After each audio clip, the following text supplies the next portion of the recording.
Good morning. Well, it might be good afternoon when you see this. But hello, my name is Mary Borland, and I am currently a clinical pastoral education, or CPE, intern at Goodwin House. For the last 19 years, though, I have had a ministry in religious education in a Unitarian Universalist context, and I've worked with people of all ages, sharing stories and songs and reflections and meditations, many things, justice work. But I found that people take so much comfort and also a challenge toward aspirational love through stories and song in particular. And adults can take something that seems simple and go deeper with it and find what's resonating in their life and in their spirit at this time. I believe the daily goings-on of life gives us so many opportunities for personal reflection and potential growth. And so today I would like to share with you a short reading, an original story, a song, and a final quote. And these opening words are from a song I'm just learning, and it's not quite ready for prime time, so I can't play it on my guitar yet. But here it goes, and it's called Quiet Holy Grace, and it's written by Lee Morris. In the dark, far outside, waves are crashing with the tide. But we're here in this place, there's a quiet, holy grace. In the dark grows a storm, people clashing, lines are drawn. But for now, there is space for a quiet, holy grace. Let the hush fill your ears, though there's no sound to hear.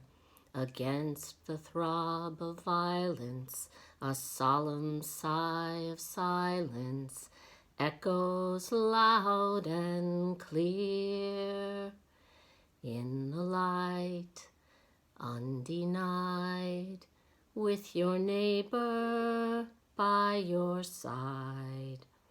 Hold his hand, see her face, feel a quiet, holy grace. Feel a quiet, holy grace. Isn't that lovely? So those are the lyrics in the song, Quiet Holy Grace. And now for the story I call A Vision of Community.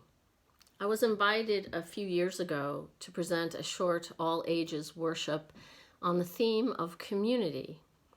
And I was really wrestling to find a good story to share that also helped me to understand how I felt about community and what might be our way out of the deep divisions in our nation that I was seeing even in my own family. And so I ended up writing this story. And in the storytelling tradition, there's a phrase, there once was and was not. And it is a phrase that invites the listeners to listen closely to a truth. It does not matter if the story is truth or fiction or fact, but it's something worthy to consider. It teaches us something about who we are as humans, and this is such a story. In a beautiful land, there once lived and did not live 2 tribes. And one tribe lived on the mountain up here, and they believed in the morning it was right and proper to go alone everywhere. In the afternoon, they were to meet up with a buddy, and in the nighttime, everyone sat together around a fireplace to sing and shout about what they had learned that day. Now down the mountain there was a river and boulders, and up the next mountain was another tribe. And in that tribe, it was right and proper to go everywhere with 3 people with their arms linked. They never did anything alone, morning, noon, or night. they worked in sort of a cooperative dance to comb each other's hair and brush each other's teeth. And everyone knew in that tribe it wasn't right and proper to go off alone. It just wasn't done, nor was adding anyone to the group of three. That had only happened in the distant memory of some of the oldest among them. But you know, there are always people in groups who like to explore, and that's what happened. Down the first mountain went one explorer, across the river of rapids and around the huge boulders and up the other mountain. It was very exciting. And soon the wide-eyed explorer encountered a group of three, and they mimed hi and want to eat, and so they did. And soon the wide-eyed explorer was very greatly surprised to find that there were other ways of doing things and even different good things to eat. And so when the explorer went down the mountain and across the river again and back up and told everyone, his whole tribe was surprised as well. And then, soon after, another group of three came to visit the other mountain. They were spinning like wheels, as was their custom, together, and they were just as surprised. So to be honest, all explorers feel at first, I bet, a little uncomfortable, a little unsettled, a little nervous maybe.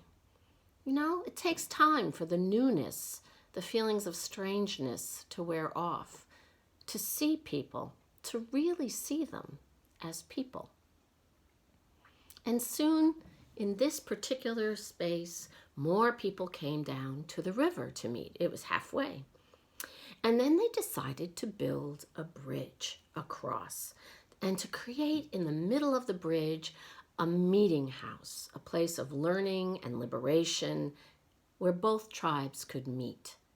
And workers came down with wood, and they brought food and even hammocks to relax in, to take a break until the meeting house was built.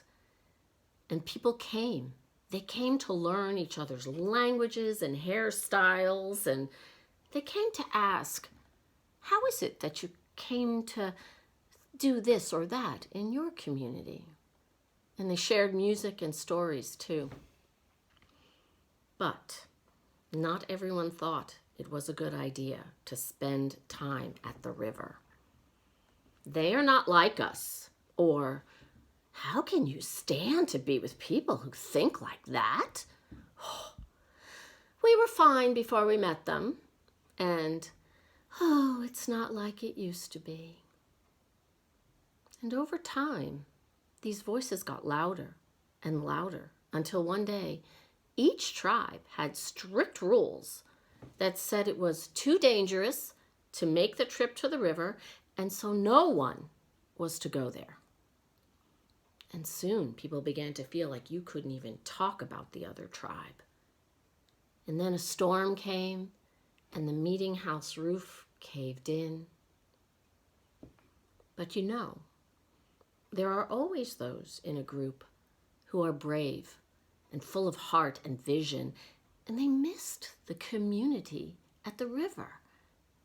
And soon people started to say, I'm going for a hike, and they found themselves down by the river.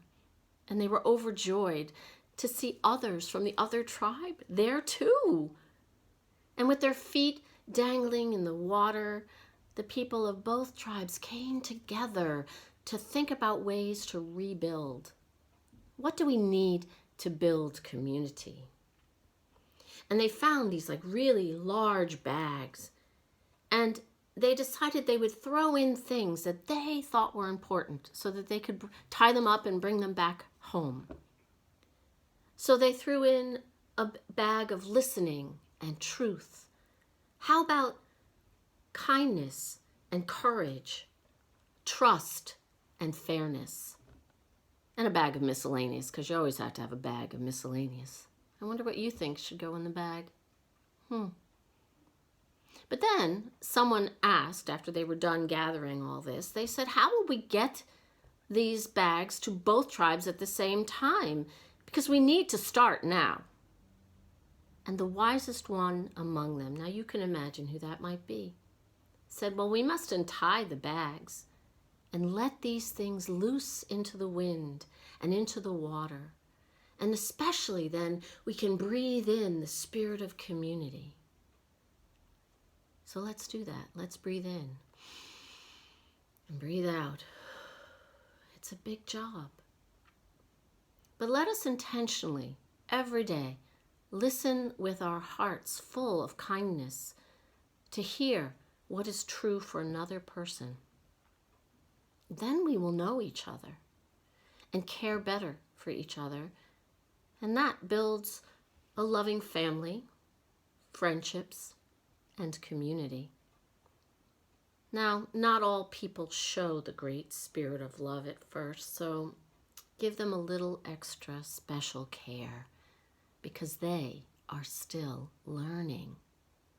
And so it was done, and so it is today.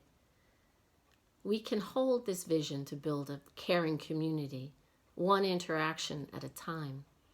We can breathe in and breathe out and begin to fill our world with love and justice for all. Now, that's the story. And my commentary about it is, in every interaction, we do have a choice to respond and to lean into our fellow humans with empathy and to consider what are loving and fair consequences when we fail each other. What can we do to repair our community? Life is challenging. Ups and downs, there are many, and they're hard. But I've always found when I share what I'm thinking and feeling with others, it helps. It helps both me and the listener too. And the other thing that I find helps me is singing songs, especially if I feel anxious at all. And one of my favorites for that is a meditation song called Meditation on Breathing. And I thought I would sing it for you. It goes, when I breathe in peace. And when I breathe out love.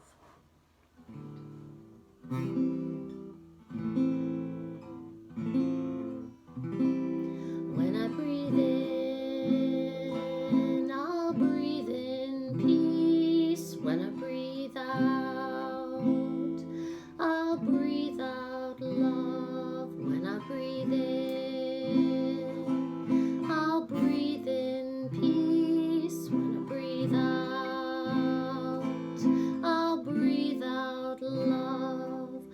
Breathe in, breathe out, breathe in, breathe out. When I breathe in, I'll breathe in peace. When I breathe out, I'll breathe out love.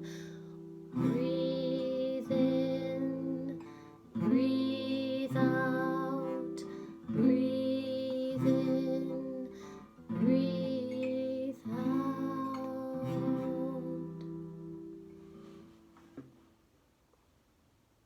Our closing words are a quote from Chief Justice Sonia Sotomayor.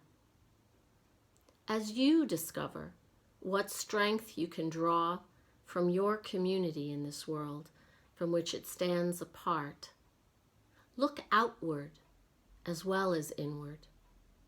Build bridges instead of walls. Thank you for listening. I hope you find this helpful. I'll see you again another time.